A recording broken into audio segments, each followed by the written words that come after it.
नमस्ते मित्रांनो, स्वागत आहे माझ्या Dilip bro talks YouTube, Facebook आणि इंस्टाग्राम चॅनलमध्ये. मित्रांनो, ज्याचं करावं भलं ते म्हणते माझंच करा.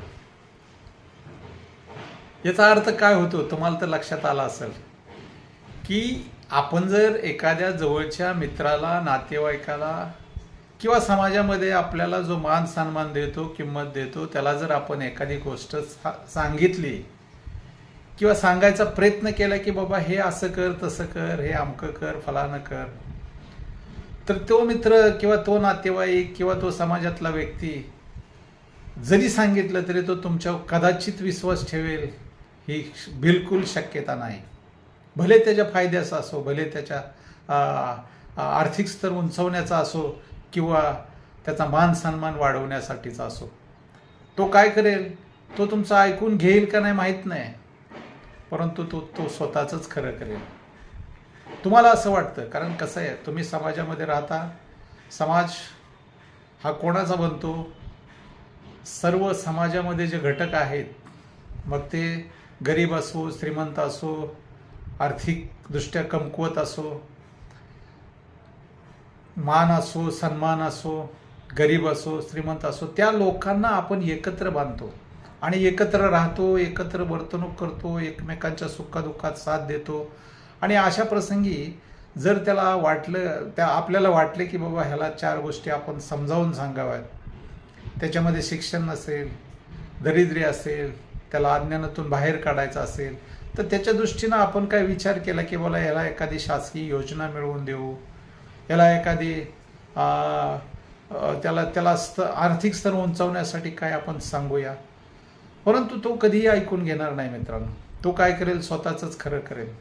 मग अशा प्रसंगी त्याला काय सांगितलं पाहिजे? तर सामाजिक संदेश असा आहे मित्रांनो की आपल्याला जर एखाद्याचं भलं करायचं असेल, आपल्याला जर समाजामध्ये लोकांना सक्षमता आणायची असेल, त्याच्यामध्ये नेतृत्व निर्माण करायचं असेल, त्याला शिक्षण द्यायचं असेल, त्याच्यामध्ये परिवर्तन घडवायचं असेल, त्याची बेरोजगारी दूर करायची असेल, त्याचा आर्थिक स्तरी उंचवायचा असेल, तर मित्रांनो त्याच्यामध्ये बदल करणं ही काळाची गरज आहे. तुम्ही समाजामध्ये वागत असताना एखाद्याला घर नसेल तर घरकुल आहे शासनाचं, समाज कल्याणचं, महाराष्ट्र सरकारचं, भारत सरकारचं, ते त्याला मिळवून देण्यासाठी प्रयत्न केला पाहिजे. त्याचा आर्थिक स्तर उंचावणं, त्यांनी जर संपत्ती निर्माण केली असेल तर त्या संपत्तीचं संरक्षण करणं काळाची गरज आहे मित्रांनो. कारण कधी काय दुर्घटना घडेल आणि ते कोलमडून जाईल, त्याचं घर हे संपवून जाईल, म्हणून त्याला त्याच्या परिवाराला संरक्षण देणं काळाची गरज आहे मित्रांनो. त्यासाठी समाजामध्ये किंवा शासन स्तरावरती इन्शुरन्स असेल किंवा वेगवेगळ्या स्कीमा आहेत मित्रांनो, त्याला जर आपण सांगितलं तर तो नाही घेणार ते. मग अशा पद्धतीनं त्याचं आर्थिकदृष्ट्या संरक्षण करायचं असेल मित्रांनो, तर 100% त्याला काय केलं पाहिजे, आधार दिला पाहिजे, पाठबळ दिलं पाहिजे, त्याला समजून सांगितलं पाहिजे. समजून सांगण्यासाठी त्याच्या जवळ गेलं पाहिजे. मग तो कदाचित दुखावेल, परंतु दुखावला तरी चालेल मित्रांनो. परंतु ज्या काय स्कीम आहेत, ज्या काय गोष्टी या समाजामध्ये घडतात, ज्या काय स्कीम शासनाच्या असतील, राज्य सरकारच्या असतील, केंद्र सरकारच्या असतील किंवा अनेक सामाजिक संस्था, NGO सारख्या कितीतरी सामाजिक संस्था समाजामध्ये काम करतात, त्या संस्था देखील ज्याला आधार नाही, गरीब आहेत, आर्थिकदृष्ट्या कमकुवत आहेत, अशा लोकांना आधार देण्यासाठी काम करत असतात. मग त्या सुद्धा संस्थांचं काम आपण त्यांना सांगणं काळाची गरज आहे मित्रांनो. मग अशा परिस्थितीमध्ये जर त्याला सांगितलं तर त्यांनी सुद्धा वाईट वाटून घ्यायचं कारण नाही. कारण जो बी आपण सांगतो ते त्याच्या फायद्याचं असतं, त्याच्यामध्ये आपला कसलाही फायदा बिलकुल नसतो मित्रांनो.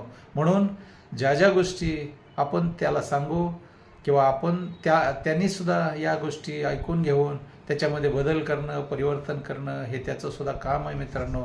म्हणून समाजाच्या भावना समजावून घेऊन त्याला योग्य प्रकारचं मार्गदर्शन करणं ही काळाची गरज आहे. आणि त्याने सुद्धा त्या गोष्टी ऐकून घेऊन त्याच्यामध्ये स्वतःमध्ये बदल करणं, स्वतःमध्ये परिवर्तन करणं, स्वतःचा परिवार सक्षम आणि मजबूत करणं हे त्याचं सुद्धा काम आहे मित्रांनो. म्हणून सगळ्यात महत्त्वाचं आहे की आपण त्याचं भलं कितीही केलं, कितीही सांगितलं तरी तो ऐकेल किंवा नाही, परंतु माझा असा संदेश आहे की निश्चित त्याने ऐकावं, त्याच्यामध्ये बदल करावा आणि आपण स्वतःचा परिवार सक्षम आणि भक्कम करावा मित्रांनो.